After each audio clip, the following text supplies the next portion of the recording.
Polygraphy test होगा। बता दें, साइकोलॉजिकल टेस्ट के बाद अब पॉलीग्राफी टेस्ट, कोर्ट ने सीबीआई को पॉलीग्राफी टेस्ट की इजाजत दे दी है। बड़ी जानकारी इस वक्त आपको दे रहे हैं। कोलकाता का यह पूरा मामला है रेप और मर्डर का, और इसी पूरे मामले में सीबीआई जांच अब तेज हो चुकी है। आपको बता दें कि कोलकाता केस के आरोपी का अब पॉलीग्राफी टेस्ट होगा।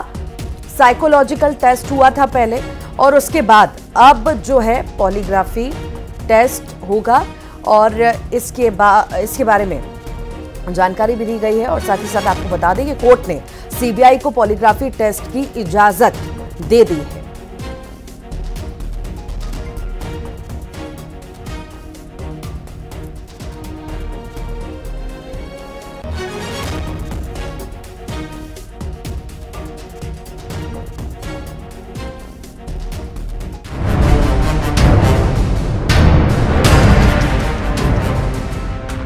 कोलकाता के ट्रेनी डॉक्टर के साथ हैवानियत को लेकर कई सारी थ्योरी इस वक्त चल रही है। कई तो बेसिर पैर के दिख रहे हैं, लेकिन कई के सवाल ऐसे हैं जिनका जवाब गहन जांच के बाद ही मिल सकता है।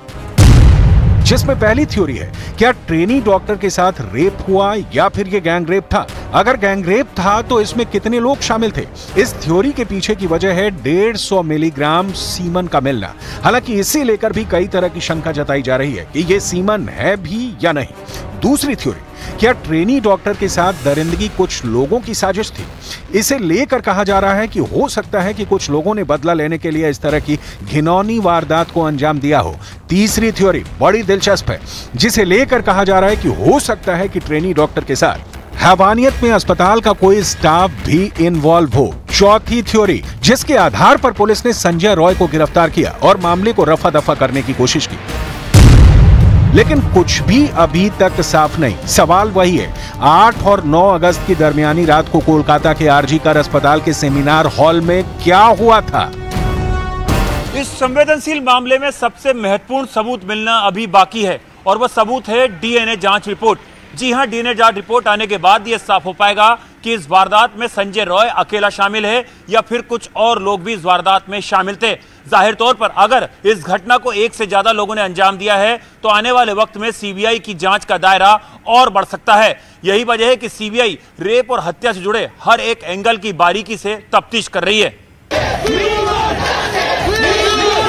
तारीख पर तारीख गुजरती जा रही है और लोगों की बेचैनी बढ़ती जा रही है कि डॉक्टर बिटिया को इंसाफ आखिर कब मिलेगा। इस बीच केस में अब तक सीबीआई के हाथ क्या कुछ लगा है, आपको वो भी जानना चाहिए। सीबीआई सूत्रों के मुताबिक अब तक टीम को अस्पताल का सीसीटीवी फुटेज, पीड़िता की घटना वाली रात की कॉल डिटेल, आरोपी संजय की कॉल डिटेल, अस्पताल का ड्यूटी रोस्टर और सूत्रों के हवाले से खबर है कि सीबीआई के हाथ डॉक्टर की डायरी लगी है, जो महिला डॉक्टर के शव के पास मिली है। ये डायरी सीबीआई को कोलकाता पुलिस ने सौंपी है, जिसके कई पन्ने फटे हुए हैं। पुलिस ने डायरी के फटे पन्ने भी सीबीआई को सौंप दिए हैं।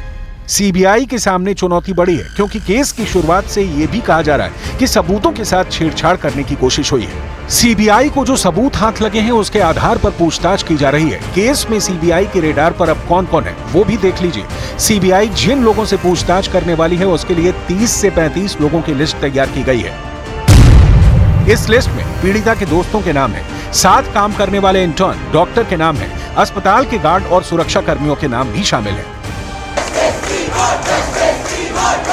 कोलकाता ट्रेनी डॉक्टर केस ने पूरे हिंदुस्तान को हिलाकर रख दिया है। रूह कपा देने वाले इस वारदात की कड़ियां इतनी उलझी हुई हैं कि आसानी से इनका सुलझना बहुत मुश्किल है। लेकिन सीबीआई जिस तरह से एक्शन में दिख रही है, उससे उम्मीद है कि देर सबेर इस केस का असली गुनहगार जरूर सामने आएगा, और देश का कानून उसके साथ वही करेगा जो इस तरह के जघन्य केस में करता रहा है। क्योंकि तभी मिल पाएगा डॉक्टर बिटिया को इंसाफ, तभी मिल पाएगी ट्रेनी डॉक्टर के माता पिता के कलेजे को ठंडक, तभी मिल पाएगा देश को पूरा न्याय, और तभी मिल पाएगा ऐसे गुनाह अंजाम देने वालों को सब।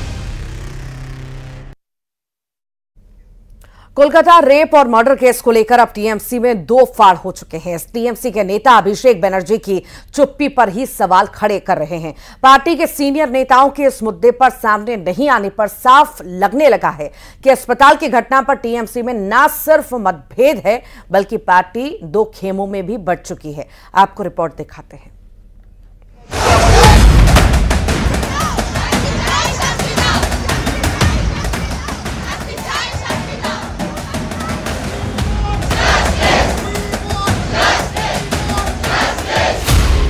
आरजीकर की घटना को लेकर टीएमसी में दो फाड़।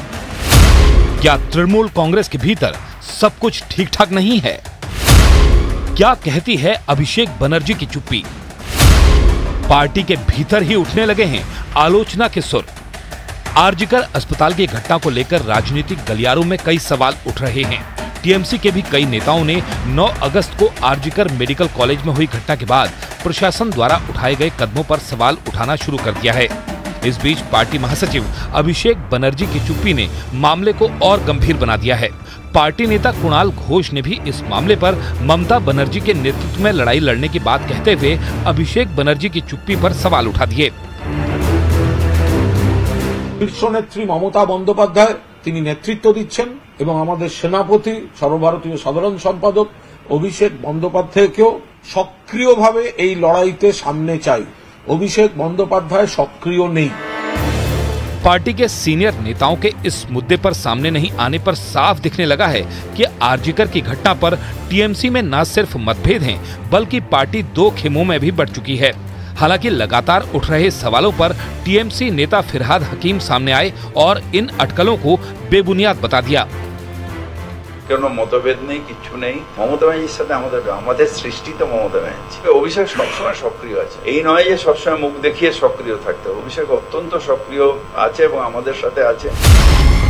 इस केस में 14 अगस्त की रात को अस्पताल में हंगामे और तोड़फोड़ की घटना पर अभिषेक बनर्जी ने एक्स पर पोस्ट कर इस हंगामे में शामिल लोगों को गिरफ्तार करने की मांग की थी।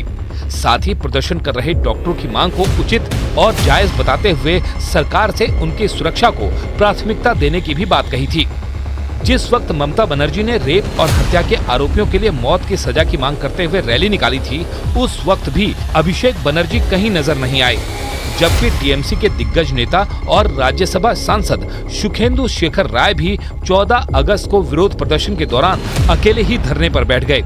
उन्होंने इस घटना के बारे में गृह मंत्री अमित शाह को भी चिट्ठी लिखी। इतना ही नहीं, उन्होंने एक्स पर एक पोस्ट कर सीबीआई से प्रिंसिपल और कोलकाता पुलिस कमिश्नर को हिरासत में लेकर पूछताछ करने की भी अपील कर दी, जिसके बाद तथ्यात्मक रूप से गलत बातें लिखने के लिए रॉय को पुलिस ने भी तलब कर लिया। जबकि टीएमसी नेता कुणाल घोष ने भी एक एक्स पोस्ट कर सुखेंदु शेखर राय की पोस्ट को दुर्भाग्यपूर्ण करार दिया। टीएमसी में दो फाड़ की सुगबुगाहट तेज हुई तो बीजेपी ने भी बिना देरी किए ममता सरकार पर हमले बढ़ा दिए। इनके जो आपस के जो द्वंद्व वो और सामने आ रहा है और प्रखर रूप ले रहा है। इनके यहाँ खिचड़ी पक रहा है, इनको ये नहीं पता कि कौन किस खेमे में है। हाँ, इससे तो साफ एक चीज तो हो गया ना कि पार्टी खेमों में बट गया। कोलकाता केस के बाद ममता बनर्जी घिरी हुई हैं और अगर पार्टी के नेता भी एकजुट नहीं रहे तो आने वाले दिनों में ममता बनर्जी की मुश्किलें और बढ़ सकती हैं।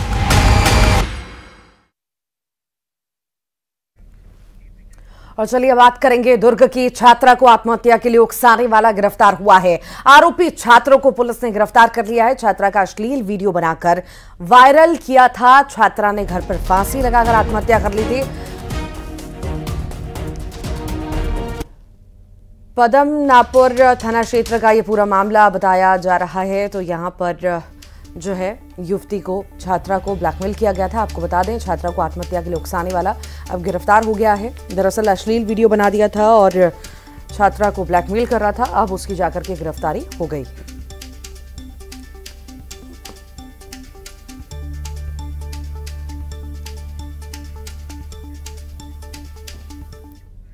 खबर अंबिकापुर से है, जहां फर्जी लोन के मामले में दो आरोपी गिरफ्तार हुए हैं। मृतक किसान के नाम फर्जी दस्तावेज बनाकर लोन उठाया था और 2 लाख से ज्यादा का फर्जी लोन उठाया। आरोपी के साथ दरोगा दास और सीताराम को पुलिस ने गिरफ्तार कर लिया है।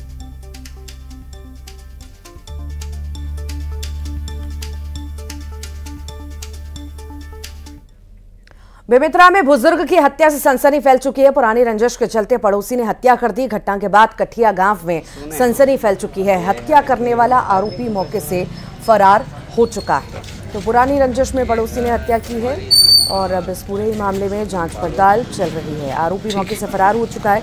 पुलिस मौके पर पहुंच चुकी है, जांच पड़ताल कर रही है।